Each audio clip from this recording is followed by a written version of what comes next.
ये सेशन अभी अभी जो खत्म हुआ, हमने फिर देखा कि बहुत हंगामा रहा, वॉकआउट्स हुए और ऑपोजिशन संतुष्ट नहीं है। उन्होंने कहा कि कोई गवर्नमेंट ने अपना जो बिजनेस है, जो बिल है, वो हश हश तरीके से पास कर दिए, कोई डिबेट नहीं हुई, कोई क्वेश्चन आवर नहीं हुआ, कोई जीरो आवर नहीं हुआ। तो किस तरह, आप तो कहते हैं कि सक्सेसफुल हो गया, वो कहते हैं कि फेलियर रहा है। ये जो मानसून सेशन है पार्लियामेंट का, देश के दृष्टि से तो ये सक्सेसफुल है और अपोजिशन का दृष्टि से तो बिल्कुल फेलियर है। और सरकार तो मानता है कि ये बहुत सक्सेस सेशन रहा है।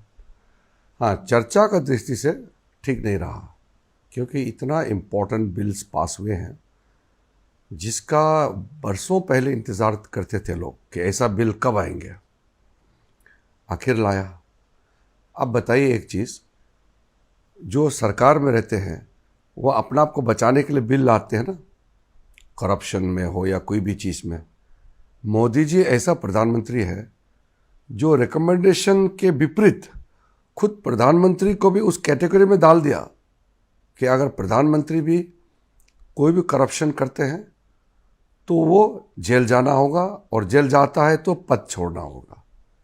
ये तो बहुत साफ है। आप सोचिए, chief minister, prime minister, union minister, कोई भी पद हो, कानून से ऊपर तो नहीं हो सकते। तो फिर इसमें ऑपोजिशन को आपत्ति ही क्या है?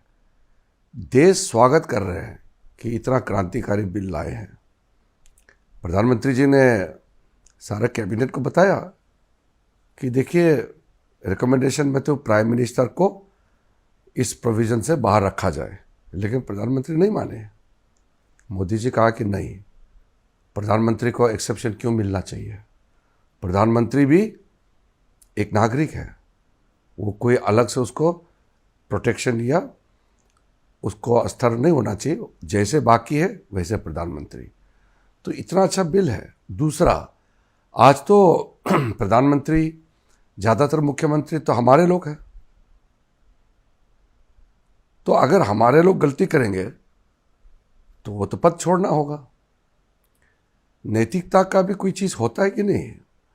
इसलिए अगर अपोजिशन पार्टी सचमुच में नैतिकता को पैमाना मान करके अगर सोचते तो वो इस बिल को स्वागत करते। दूसरा बात मैं आपको कहना चाहता हूँ, एक्चुअली कांग्रेस पार्टी को पार्लियामेंट में कोई चर्चा से इंटरेस्ट ही नहीं है।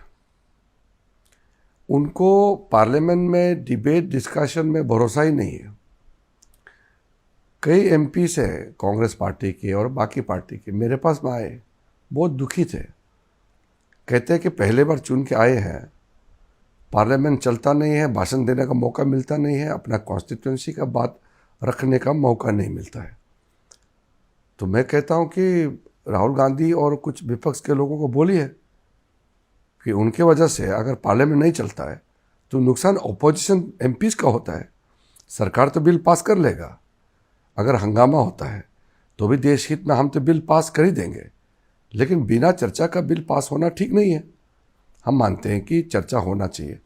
तो सरकार तो, मैं आपको एक चीज़ बताता हूँ, जो अधिकारी होते हैं ना, ऑफिसर्स, वो तो पार्लियामेंट नहीं चलने से तो वो आराम है। उनको जवाब देने के लिए तैयारी नहीं करना पड़ता है। उनका रात रात जाग करके सारा वो क्वेश्चंस का, ब्रीफिंग्स का नोट तैयारी नहीं करना पड़ता है। नुकसान किसका है? सवाल पूछने वालों का। पार्लियामेंट्री डेमोक्रेसी में एक चीज आप सोच लीजिए, पार्लियामेंट ऑपोजिशन का होता है, क्योंकि सरकार को जवाब देना है, सवाल करने वाला ऑपोजिशन है। सवाल करने वाला ही भाग जाते हैं तो सरकार क्या करेगा? फिर भी सरकार तो देश के सामने में जवाब लेकिन सर, ये तो अरुण जेटली जी के भी कुछ पुराने बयान है कि सरकार का काम है बहस को जारी रखना। हाँ, तो सरकार का काम है हंगामा रुकवाना। यही तो मैं कह रहा हूं। हम तो बार बार प्रयास कर रहे हैं कि हंगामा मत कीजिए। तो फिर क्यों नहीं हो? मेरा गला भी बैठ गया। देखो, ऑपोजिशन को चिल्ला चिल्ला करके मैं अनुरोध करता हूं कि बहस होने दीजिए, पार्लियामेंट में बहस होना चाहिए, चर्चा होना चाहिए, सबको बोलने का मौका मिलना चाहिए। ये तो मैं बोलता हूं। सरकार के तरफ से हम तो हमेशा पहल करते आए हैं। तो सर इस पर चर्चा क्यों नहीं कराई आपने, जो कॉन्स्टिट्यूशनल अमेंडमेंट लाया 130th, जिसमें मंत्री, प्रधानमंत्री सब शामिल हैं? अरे हाथ पांव जोड़ के हम लोगों ने कांग्रेस पार्टी सबको कहा है, चर्चा में भाग लीजिए।